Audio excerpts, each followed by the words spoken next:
यह वीडियो उन स्टूडेंट के लिए है जिनके PT1 या PT2 या यूनिट 1 यूनिट 2 गड़बड़ हो गए और हाफ ईयरली एग्जामिनेशन में मिनिमम 95 से 97% मार्क्स प्राप्त करना चाहते हैं।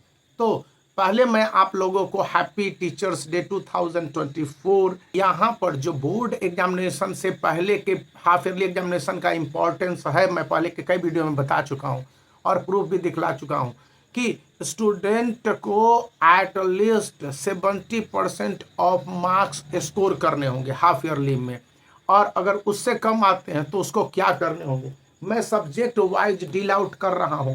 तो यहाँ पर है कि आप फर्स्ट ऑफ ऑल CISE के द्वारा ICSE एंड ISE के जो सैंपल पेपर रिलीज है ना, उनको बना लीजिए।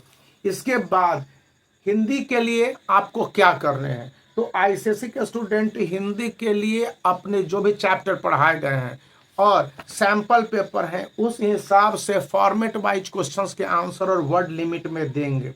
यहाँ पर आपके स्कूल के टीचर आपके हिसाब से रिवाइज करेंगे या चेक करेंगे, तो इट डजेंट इवन मैटर।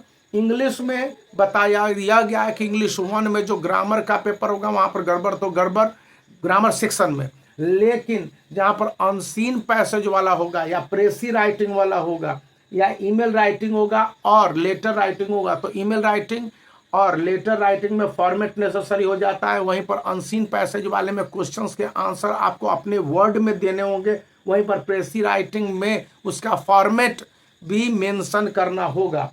और यहाँ पर कहा गया है कि जो लॉन्ग राइटिंग वाले क्वेश्चंस के आंसर हैं उसको देते समय आर्ग्यूमेंट आपको देने होंगे, या पिक्चर वाला आप जब राइटिंग लिख रहे हो तो इस बात की जानकारी अच्छी तरह से दें कि पिक्चर के हिसाब से आपने क्या सोचा है और उसके अलावा उसको अपने सोसाइटी के साथ किस तरह से विजुअलाइज करके आंसर को प्रोड्यूस कर रहे हैं।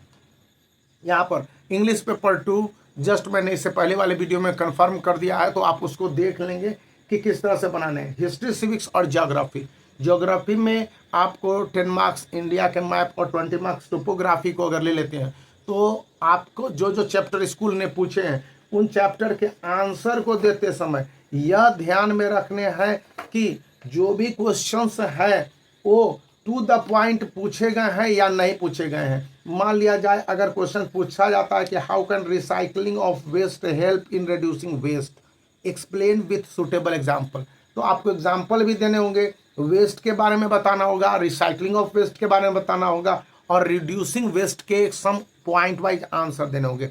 हिस्ट्री, सिविक्स और ज्योग्राफी में आंसर पॉइंट वाइज ही देने होंगे। हाँ, याद आ गया एक बात कि इंग्लिश पेपर 2 में जब आप रेफरेंस टू कंटेक्स्ट या कॉम्पिटेंसी बेस्ड क्वेश्चंस के आंसर को दे रहे होंगे तो उस समय ध्यान रखेंगे कि जो क्वेश्चंस के लिए पैसेज दिए जाएंगे उसी के रेफरेंस में आंसर देंगे, न कि अपने मन से। अब मैथ्स वाले क्वेश्चंस को देख लिया जाए या इस तरह से ज्योग्राफी में फिगर बेस्ड क्वेश्चंस हैं, ये पूछे ही जाने हैं, तो उस कंडीशन में ये फिगर बेस्ड क्वेश्चंस, तो उस कंडीशन में जब आप फिगर को देख रहे हैं, क्योंकि ये बोर्ड पैटर्न पर नए इंक्लूडेड क्वेश्चंस हैं जिसको कि इस साल पिछले साल से ही लागू किया गया है और इस साल इसको काफ़ी इंपॉर्टेंस दिया जा रहा है, तो ऐसे में इन क्वेश्चंस के आंसर को देते समय देखेंगे कि पॉइंट वाइज क्या ये पिक्चर डिपिक्ट कर रहा है और क्वेश्चंस क्या है। जैसे name the mineral that tungsten steel and tungsten steel and make it rust proof, किस तरह से रस्ट प्रूफ बनाता है, और उसके बाद ए इस कंटेक्स्ट में है तो आप इसको देखेंगे। या फिर यहाँ पर रेन वाटर हार्वेस्टिंग को लेकर है, तो क्वेश्चंस है कुछ इसी तरह के, और इसमें आपको सॉरी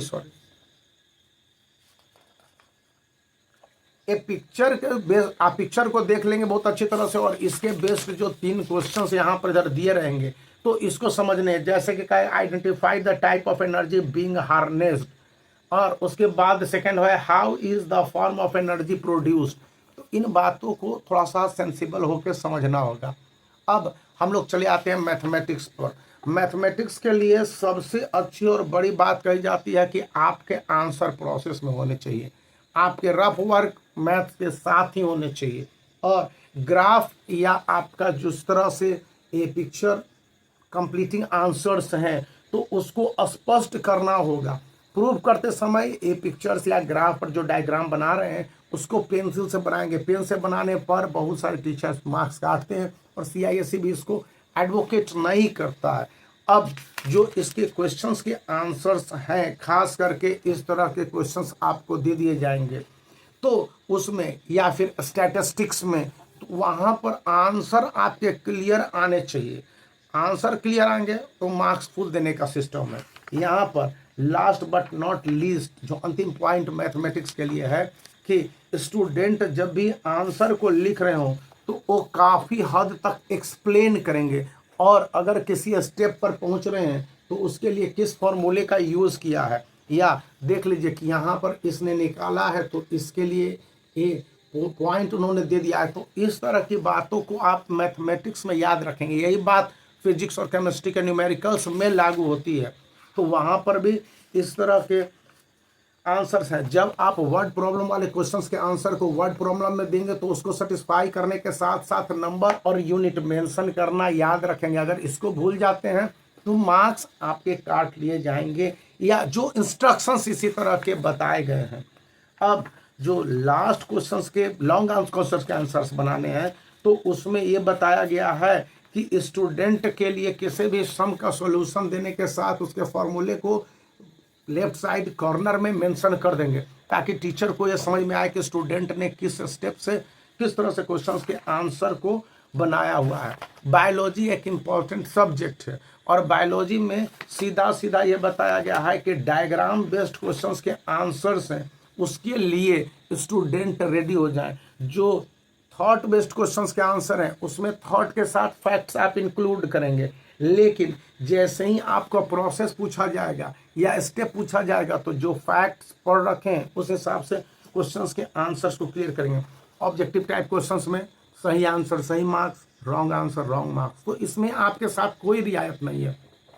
इवन फिजिक्स और केमिस्ट्री में भी तो इन बातों को इस तरह से याद रखना है। और जब इधर इस तरह से पॉइंट वाइज क्वेश्चंस में हाईलाइट होंगे तो आपको आंसर, जैसे कि ये रिकॉल बेस्ड है यानी कि पूरी तरह से मेमोरी बेस्ड क्वेश्चन है, इसको आंसर्स आपको देते समय अपने बुक को ध्यान में रखना होगा।